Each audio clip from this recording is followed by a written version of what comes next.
Hey, in this video, we're going to be talking about our daily KPI dashboard, what the charts and graphs mean, and why they're relevant to you.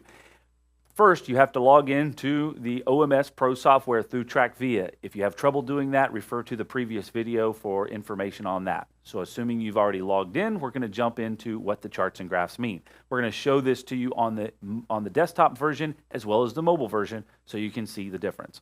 So we're going to jump in on the website version, on the browser version first. It is very visually pleasing. You can see all of the charts and graphs here. Lots of green on the screen. So we're going to kind of tell you exactly what these things mean. So we're going to go work left to right on the screen. And to start with, we have our created site visits by day, as well as our created site visits by week. And we're charting both of these over a 45-day period. Why 45 days? Well, because we wanted to get a little more than a month, but we didn't want to get a full month-to-month comparison. So we're just kind of trailing over the past 6 weeks to see exactly what our trends are, so that if we see things spike in a given month, we can see how that relates to the previous 2 weeks of the previous month. So looking at kind of a 6-week running total. So the daily KPIs, and again, KPIs stand for key performance indicators. On this particular chart, we're looking at two separate things on the site visits. We're watching Charlotte and Anderson, or our Greenville sublocation. So with that, we can see the chart and the baseline. You have your graph on the left that's showing 0, 10, 20, 30. And for kind of concept, we typically average between 20 to 25 site visits added a day for the Charlotte branch, and we're adding typically 2 to 4 down in the Anderson Greenville branch. So we can just kind of see this, and we can see the flow. We can see busier days versus lighter days, and watch that work. This all is in real time. So as soon as we refresh, if there's new site visits created, it's there. The same thing, we're combining that over here on our chart for the last 45 days by the week. And why that's relevant is because we want to make sure we're seeing the ebb and flow by the day. So maybe Mondays and Tuesdays are heavier than Thursdays and Fridays. We can kind of watch that trend over time. The facts are, when we watch these charts, there is no rhythm to it. It's always kind of a guess, but we get to see what that looks like through our busy and slow times. Then we combine that week by week, and also, again, another stacking chart. So the darker green lines here represent the Charlotte branch. The lighter greens represent the Anderson Greenville branch. And so we can see what that looks like from a week-to-week basis with all those numbers combined and how those stacked up over the past 6 weeks. So that's what that information is there. Now, we do the same thing on the counter ticket side. We're watching in dark green the Charlotte branch, light green in the Greenville Anderson branch, day by day for counter tickets. And a counter ticket is represented as any work that is done for a customer that is invoiced to them, that's not collected by cash or credit. And then we're doing the same thing by the week on the counter ticket side over the past 6 weeks with the combined totals. That's what it looks like on the web browser version. Now I'm going to jump over to the mobile version because it does look and navigate a little differently. On the browser version, I get to see everything right in front of me. On the mobile version, I do have to navigate down and pull those up individually. So created site visits by day for the chart, I can pull that up, and I'm hopefully not going to break everything, but I can rotate this over into landscape mode and see that it's a little more visually pleasing. One of the major benefits on the mobile side that I like versus the browser side is it actually publishes the numbers for me. So I can visibly see that today so far we've created 13 site visits for Charlotte and 4 for Anderson. Yesterday was 15. And so I can see that down the line. On the desktop version, on the browser version, I can get that information, but I do have to hover over those lines to be able to see that. Here, it displays it for me very easily. I can go back and pull up that bar graph in the same way. Again, it gives me the numbers on top, and I know that this information is presenting this from the left side of the chart being the oldest and the right side of the chart being the newest information, and I have all that stuff visible. I can do the same thing on counter tickets as well as counter tickets by week. So that's how that navigates on the mobile side, whereas a little bit different on the browser side, but it is the same information that you can access wherever you're at. So that is site visits and counter tickets by day and week. The next part of the chart that we look at on the daily KPIs are the quotes. Now, why do we track our quotes? Well, we have understood that over time, it takes us typically about 30 days from the time that we get a quote request from a customer to process and execute that, meaning it takes us around 30 days to get that information into our system, to provide them a price, to send them the price, get them to approve it, for us to order the parts, then go out and install it and bill it. There's about a 30-day cycle there that happens. It doesn't take us 30 days to get them a price, but it takes us about 30 days from inquiry to execution and completion of it. So we track this so that we can kind of predict what's happening 30 days from now. So we watch the quotes by day, and we look at this for Charlotte and Anderson, Greenville again, same colors represented, dark for Charlotte and the light green color for Greenville, Anderson, and we watch that by the day. So we can kind of know, hey, our quote requests are low. We need to go out and do some follow-ups. Our quote requests are high. We need to make sure that we're staying on top of sending those quotes out and getting them in a timely manner. That is the reason that we track that. And again, we're tracking that over the same 45-day period. Next up, we look at this quotes approved over a 45-day period, and we're looking at this in a combined monthly total. So that's the chart over here on the right-hand side. And we have two separate sections of this. We have our margin number, which is the light green, and our dark green is our revenue. We focus more so on our margin, less on the revenue.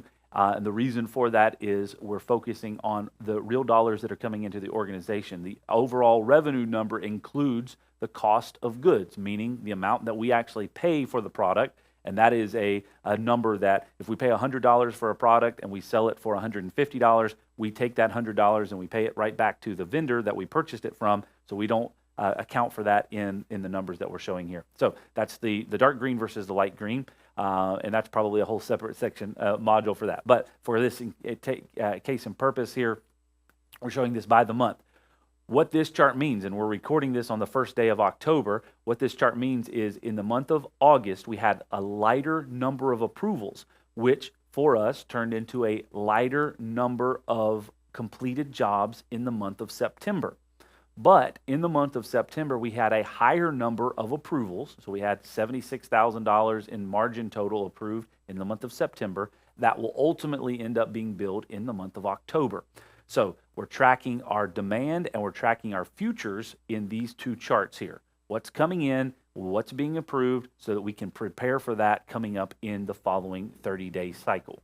That's what those charts are for. Same thing on our mobile device here. We can see the same information, quotes created by day on the chart side. And again, if we rotate it over into the landscape mode, we can see that information in a little bit more detail, and the same thing as well on the quotes approved in the last 45 days. So we can go in here and see this at any point in time to know exactly what's going on. A very valuable tool for us. The next couple of things we're going to show you down here on our daily KPIs are related to efficiencies and our productivity. So we're looking at our GPS data and our build hours.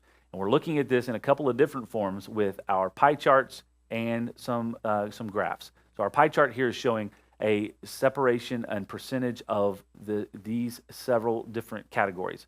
We have our traveling time, our time at lock dock at the office, our time on location, and our stopped time. And we're calculating stopped time as anywhere that we are not on a job site.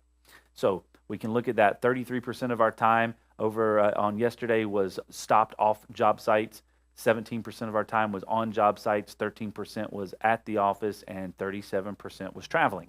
Now, one of the questions that I get frequently is, well, what's good? What should we be doing? Well, that's one of the things we're still trying to figure out. Just because we had a higher percentage at lock dock versus on site is not necessarily a bad thing. That may be we're here for training. That may be we're here for project prep. There's a lot of variables and factors. But for us, we can look at this and understand what's happening from a productivity and efficiency standpoint. And during our daily leadership meetings, the team will say, we had a lot of people working on project prep, or we had a lot of people in training, or we had a lot of people on big job sites. And that gives us the ability to understand that. We're also looking at the build hours. Again, our color sequence here is the light green is the sum of on-site time, and the dark green is the sum of build hours. To give you a little bit more detail on what that means, this is calculating the total time that we're on a job site based off of the completed site visits from the previous day. And the dark green is the amount of billed hours, meaning the total number of labor, the total amount of labor divided by our operating hourly rate. So for us currently, that is $125. So if we're on a job site and we bill for $600 in labor, it will divide that down by $125 and give us our 5 billed hours for that particular job. That's how that number works. That's how that metric works. Hopefully my math is correct on that. If it's not, please correct me. Again, the same information is available on the mobile version. You can simply scroll down and you can see the tech GPS report. It gives you that in the chart or in the pie graph, and the billed hours. You can see that in the bar graph as well. All the information is available on both devices. The only difference is you have to go in and pull that specific chart up on the mobile device. The next couple of ones that I want to show you is we're also tracking that same information. So these are mirror charts, the GPS for yesterday and the billed hours for yesterday, and then we go back and look at the GPS report for the past 30 days, as well as the billed hours and time on site for the past 30 days. So these are the exact same charts. One is for the previous 24 hours, and this one is over a 30-day period, and then we combine those week by week. So we can see where we're winning and where we're losing, where our efficiencies are happening, and things that we need to focus on. So conversely, when we look at this in a 24-hour snapshot, we have 13% of time at lock dock versus 17% of time on location.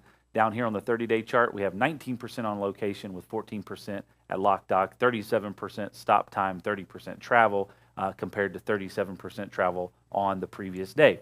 And the reason that that's important is we want to look at it, one, the day of before, but we also want to look at it holistically over the past 30 days to understand, are we traveling too much? Are we taking on too many projects? Are we not being efficient with our time?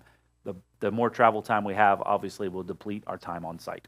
So those are some factors that we're looking at on those charts. Again, those are also available on the mobile side. The last couple of charts that we like to look at is our completed task, our completed build hours week by week by the task.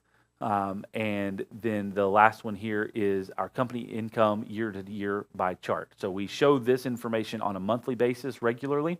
This is one that we track year over year. So this is a complete snapshot of the entire organization compared to this date and time 1 year ago and 2 years ago.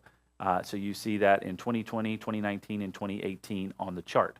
So at this exact same date in each of those years where we are. So we're trending ahead of 2018. We're slightly behind of 2019, which is something that we have been planning for and knowing about because of the slowdown due to the pandemic earlier in the year. So that's information that we keep an eyeball on every single day to kind of know what's going on.